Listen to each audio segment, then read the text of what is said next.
거고 지금은 내란을 겪고 나서 내란 수괴가 임명한 사람이 조희대 대법원장인 것 같고요. 내란 수괴라고 얘기하시는데 지금 내란 수괴 맞잖아요. 법에서 그렇게 결정이 됐습니까? 아니 그 혐의로 재판받고 있죠. 그러니까 지금 혐의로 재판받고 있는데 아니, 결정이 그러니까. 내려졌어요. 국민의힘 패널의 헛소리에 모처럼 전투력 상승한 신인규 변호사. 내란 전담 재판부는 이건 진짜 끝까지 한다. 김병기 원내대표가 입장을 밝혔습니다. 내란 전담 재판부. 네, 대통령이 순방 마치고 귀국하면 내란 전담 재판부 차질 없이 추진하겠다. 현재 진행되는 내란 재판들이 이제 다 여기로 모이게 되는 건가요? 기본적인 걸 여쭙고 싶어요. 그럼 지금 특별재판부 얘기가 왜 나온 겁니까? 그러니까 조희대와 지기현이라는 두 법관으로 대표되는 사람들 이런 사람들에 대해서 법원에다가 끊임없이 자정하라고 국민들이 요구를 했는데 안 하고 손 놓고 있잖아요. 그러니까 지금 이하상 변호사나 저 집까지 지금 온 거 아닙니까? 근데 내란 특별재판부만 똑대가지고 이거 위헌이니까 좀 안 될 것 같아라고 말씀을 하시면 그럼 그 전에 그 위헌성은 그럼 어떻게 제거할 거냐에 대해서 좀 의견을 나누고 거기에 대한 대안이 있어야 되는데 그 대안은 제가 못 들어봤거든요. 그냥 믿고 지켜보자예요. 근데 믿고 지켜보자라고 하기에는 너무 지금 사법부가 이상 상태가 너무 오래 지속되고 있어서 저는 지기현 탄핵과 조희대 국정조사를 하든지 그거 하기 싫으면 전 내란 재판부라도 만들어서 사법부가 안 하는 그 행태에 대해서는 저는 국회가 유일하게 저는 대책을 마련할 수 있는 권한과 그 네. 힘을 가지고 있다. 저 그렇게 봅니다. 지기현 재판부가 예를 들면 하는 재판에 대해서는 저는 비판 많이 했고 그리고 저 구속 취소에 대해서도 이거 이해할 수 없다라고 얘기를 했는데 그렇다고 그래서 지기현 재판부가 현재 재판하고 있는 것들이 만약에 잘못되면 그래서 2심도 있고 대법원도 있는 거예요. 그리고 조희대 대법원장에 대해서도 마치 이분이 무슨 내란 공범인 것처럼 얘기를 하는데 그런 것들에 대한 무슨 근거를 가지고 그렇게 얘기를 하세요? 아니 조희대 대법원장이 지기현 재판부를 빨리 지휘를 해서 무슨 검사도 아닌데 재판을 하고 있는 판사한테 뭐 이렇게 해라 저렇게 해라 라고 얘기하면 그 외압 아닙니까? 그 재판 개입 아닙니까? 아니, 과거에 그런 것들 때문에 문제가 돼서 박근혜 전 대통령 양승태 대법원장 문제된 거 아닙니까? 지금 얘기하신 것은 대법원장한테 개별 재판을 하고 있는 판사한테 이래라 저래라 지휘를 해라라고 요구하고 있는 거죠. 불법적인 요구예요. 그리고 그 조희대 대법원장이 어떤 예를 들면 내 마음에 들지 않는 어떤 행동을 했다 할 수도 있지만 그렇다고 해서 이 사람을 무슨 뭐 내란범이다 내란 동조 세력이다 이런 식으로 몰고 가는 게 이게 자유민주주의 국가에서 있을 수 있는 겁니다. 아니 근데 저 한 말씀 드릴게요. 네. 아니 근데 조희대는 성역입니까?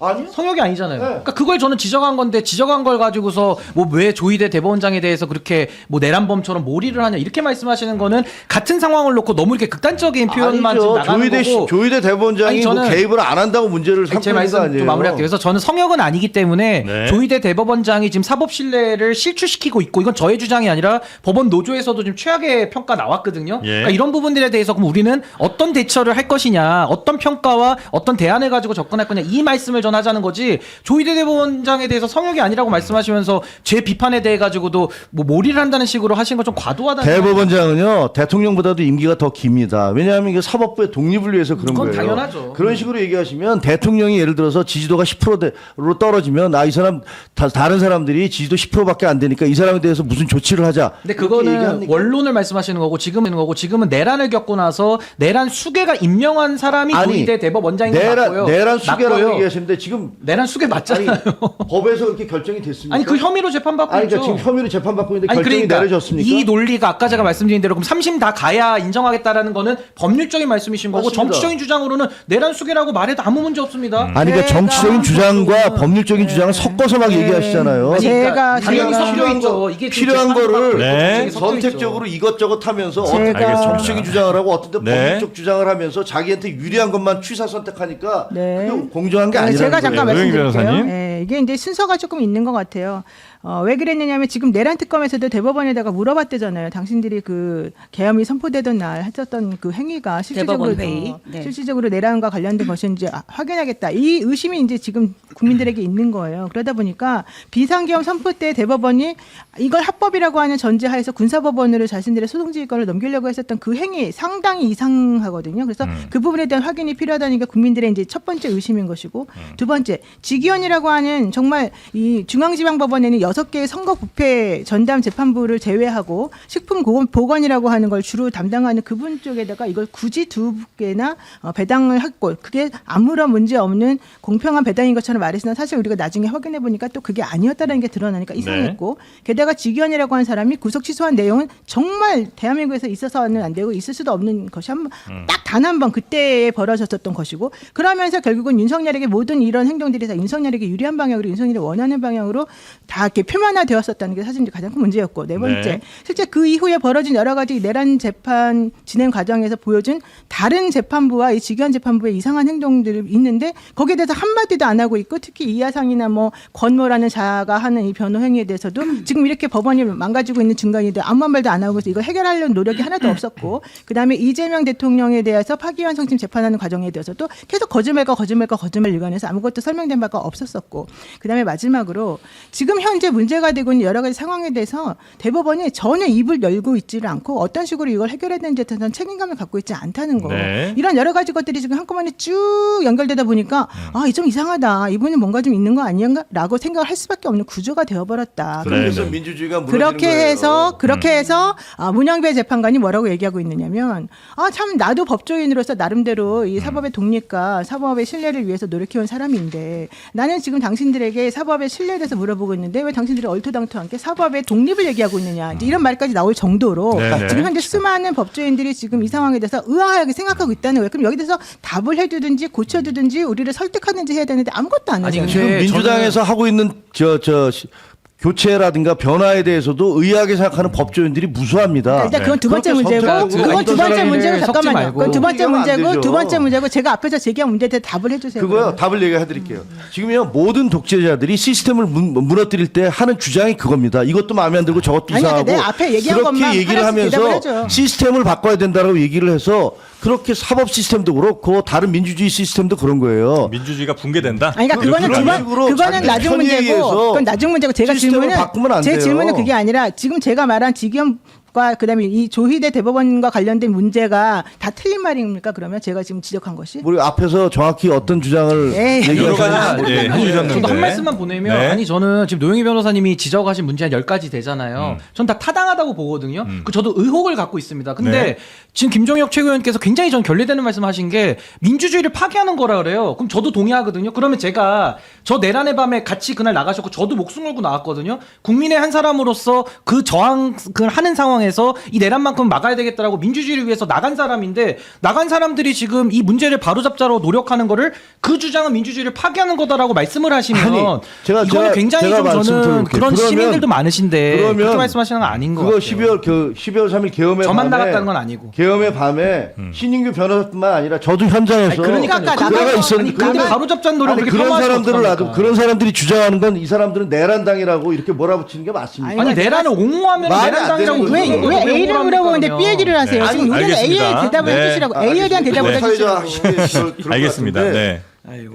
이런 제 그 결론이 이거예요. 네. 그러니까 그 어떤 화려한 무슨 이유를 갖다 붙인다 하더라도 민주주의나 사법제도의 시스템을 그렇게 한꺼번에 바꾸는 것은 위험하다는 말씀이신 것 굉장히 같고요. 위험하고 그건 네. 우리가 동의. 조의대는 동의하는 서명이 거예요. 아니에요. 여기서 물어보는 건 그 뒷말이 아니라 앞에 말. 네. 제가 지금 제기한 문제점이 정말 문제점이 맞는지 그게 잘못된 문제점인지 네. 이걸 내란 알아라는 전담 거잖아요. 재판부 얘기하다 얘기를 안 여기까지 한 거지. 왔는데 네. 아까 그 신인규 변호사님께서 이제 말씀 주신 것 중에 하나 이제 저도 궁금한 거는 그 내란 전담 재판부가 이제 위헌 뭐 소지 혹은 뭐 논란이 있을 수는 있잖아요. 근데 그거를 얘기하기 전에 지금 앞에 있었던 위헌을 어떻게 할 거냐 그걸 해결해야 되는 이제 상황이 우리가 숙제가 있다는 말씀을 이제 주신 것 같아서 혹시 그런 위헌 상황들을 또 다른 위헌으로 해결할 수는 없는 건 아닙니까? 혹시? 그렇죠. 그 말씀은 되게 네. 타당한데 그래서 저는 내란 특별재판부를 만든다면 네. 위헌성을 최대한 빼서 저는 무리하지 않는 법안을 만들어야 된다는 게 네네. 제 입장이고 말씀하신 대로 내란 특별재판부 오기 전에 사법부가 자정을 하거나 아니면 직위원과 조의대에 대해서 국회가 탄핵 소추로 만약에 맞대응을 했더라면은 네. 여기까지 올 필요도 없는 거예요. 근데 그걸 다 국회에서 안 했기 때문에 저는 상당히 국회를 비판하고 있습니다. 근데 아까 제가 좀 흥분했던 부분은 아니 지금 바로잡자고 노력하고 있는 사람들에 대해 가지고 민주주의를 파괴하고 있다는 식으로 말씀을 하시는 건 전 너무 아니다. 우리가 문제의식은 다 공유하고 있거든요. 네, 네, 해법이 네. 다를 수도 있는데 다른 해법에 대해 가지고 그렇게 말씀하시는 아마 거는 우리 좀 아니다라는 생각이 듭니다. 변호사님이나 이제 바로잡자는 사람들의 선의를 오해하시진 않을 것 대안도 같고 없잖아요. 아니, 다만 아니. 이제 방법상 조금 무리되는 걸 수 있다. 그게 위험하다고 생각을 하면 하시는 것 같아요. 그러니까 어떤 아까 지금 우리 네. 그 앵커께서 잘 얘기하셨지만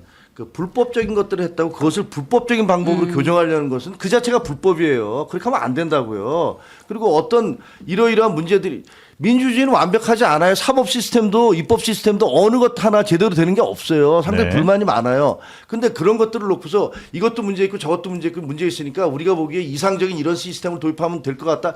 이게 이상적이지 않고 대개의 경우 독재자들이 그런 식의 주장을 하면서 히틀러도 국민법정이라는 걸 만들어냈고 다른 남미 국가들에서도 그런 식으로 대법원 자기가 집권한 다음에 대법원 판사를 왕창 늘려놨고 그 결과를 보니까 결국 그 국가에서는 독재가 더 진행되더라. 선의를 가지고 주장을 하지만 그런 것들이 결국은 나쁜 결과를 가져오기 때문에 우리가 어떤 시스템을 고칠 때는 그것을 조심해서 가야 되지. 그러니까 어떻게 하자고요? 어떻게 어떻게 해요? 어떻게 조심해서 아니, 그러니까 가자고요? 괴물 잡기 아니, 위해서 잠깐만. 괴물되지 말자는 그러니까 어떻게 말씀이신데. 조심해서 네, 네, 가자는 그 방안을 내놓으셔야죠. 아니 방안은 지금 재판이 진행되고 있잖아요. 지켜보자. 그러니까 여러 개의 1심 재판이 진행되고 재판이 있으니까 진행되고 이거 봐야죠. 있어요. 지켜봐야죠. 지금 진행되고 있는 꼬라지를 보면은 아니 나는 이하상 이해가 김영현 안 그 재판하는 사람들의 내용을 보면 아니 그 너무 사람들에 대해서 황당하죠. 감시 명령을 하잖아요. 그러니까 재판부가 황당하죠. 그게 지금 제대로 진행이 네, 안 이 되고 와중에 근데 있잖아요. 조희대 대법원장이 법원 직원들 가만히 평가에서 있구나. 꼴찌가 나왔습니까? 네, 아까 잠깐 얘기가 나왔는데 이제 네. 법원 노조가 실시한 전국 법원장 평가에서 네. 이제 법원장 평가니까 뭐 지방 법원장, 고등 법원장 쭉 대상으로 한 평가에서 조희대 대법원장이 1점 만점에 0.21점. 그러니까 가장 낮은 점수 꼴찌를 받은 것으로 원래 이게 이제 확인이- 매년 이렇게 발표하는 건가 보죠? 네네네. 아, 다 그다음에 평가를 받거든요. 천대엽 행정처장이에요. 아, 그래요? 네. 그러니까 지금 그럼 작년에는 어땠어요, 이게? 낙제점이라 작년에도 낙제점이에요. 네. 작년에가 제가 아직 모르겠는데 그리고 이 네. 지금 조희대 대법원장이 그만둬야 된다고 얘기하는 사람이 3천 몇백 명이 응답을 했는데 그 중에서 78%가 그만둬야 된다고 얘기하고 있어요. 노조에서 네, 노조에서 그러면 그러니까 이게 그에 대한 문제 대답을 제기가 타당한 하라고요. 거죠. 이런 상황이 지금 벌어지고 네네. 있는데 어떻게 하겠다고? 그러니까 어떻게 하겠다고? 아니 대법원장은 노조에서 그 노조라는 것은 그 성향상 친민주당 성향이 강할 수도 왜, 볼 수 왜 있는데 그런 말도 안 되는 소리를 그런데 아니 왜냐면 친노조적이잖아요 민주당이. 아니, 아니에요. 아니, 전혀 그런데 그렇지 않아요. 그 노조에서 대법원장에 대해서 그런 평가가 내려왔다고 그래서 그 사람 물러나야 된다면 대통령 지지도가 뽑아놓는다면 아니, 나중에 근데 하나만 가지고 물러나야 얘기하는 게 됩니까? 아니잖아요. 내란 지금 얘기하는데 내가 아까 친- 얘기 쭈르륵 했던 노조라는 거 왜 안 듣고서 얘기가- 그 얘기 네, 듣고 네, 안 네. 해요. 어떤 영향이 알겠습니다. 있겠습니까? 지금 명확하게 지금 조희대 대법원장에 대한 리더십에 지금 네. 평가를 받고 있는 것이고 저는 조희대 대법원장 성역 아니라고 봅니다. 성역 저도 아니기 아니라고 때문에 봐요. 네. 아닌데 성역처럼 하고 계시잖아요. 아니요 전혀 그렇지 아니, 않습니다. 성역처럼 들려요. 저는 제가 말씀하시는 보기에는 거 보면. 그것을 조희대 대법원장이라는 문제 제기를 희생양을 해야죠. 통해서 희생양? 본인들의 어떤 아이고, 어떻게 정치적 왜 요구를 하는 것 희생양이 같아요. 그 사람이 뭘 희생했다고? 좀 희생 좀 제발 해주세요, 제발. 나라를 위해서. 나라가 꼴이 지금 엉망인데. 아, 아마 시스템을 좀 우리 김종혁 전 최고께서는 좀 걱정을 많이 하시는 것 같고 시스템의 안정성에 대해서 그러나 이제 두 분께서는 지금 그 시스템 내부에 있는 워낙 골마터진 문제들이 좀 많기 때문에 이걸 좀 걷어내야 되는 게 맞다는 말씀을 좀 주시는 것 같습니다. 근데 이제